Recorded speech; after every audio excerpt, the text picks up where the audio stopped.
Throughout this debate, I've listened to arguments from both sides. I've studied this legislative proposal line by line and tried to measure the benefit this legislation would bring to our financial markets against its enormous cost to our taxpayers. Ultimately, I do not believe this is the best solution for our economy or the taxpayer. Something does need to be done to save our economy, but this package is just a very costly band-aid for big banks that will do very little to help patients who need major surgery. A rescue plan of this scale requires a clear plan of action with a substantial chance of success. This plan has neither. This does not provide us with any measurable goals for success. I cannot vote for a bill to authorize $700 billion in taxpayer money without a substantial chance of success. I understand why many of my colleagues voted for this bill and why some of my constituents encouraged me to do the same. This was one of the hardest decisions I've ever had to make as a senator. I hope that, if this bill ultimately passes, that it does help. I really do.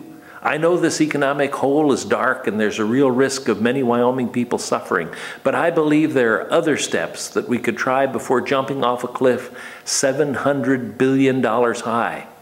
I'll continue to work with my colleagues to craft comprehensive, accountable, and common-sense reforms to our financial markets. We must consider reforming the fair value accounting method when there is no market.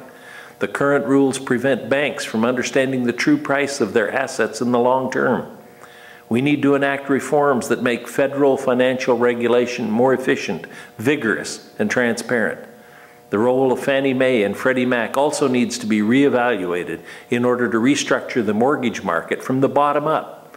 Finally, we should consider changes to our tax code, including capital gains and mortgage interest deduction, which will encourage liquidity in the marketplace. Another idea would be to expand the tax credit to those buying up foreclosed homes or homes on the market over 180 days. The best way to solve this problem was to never get in the situation in the first place. But at this point, that's not an option.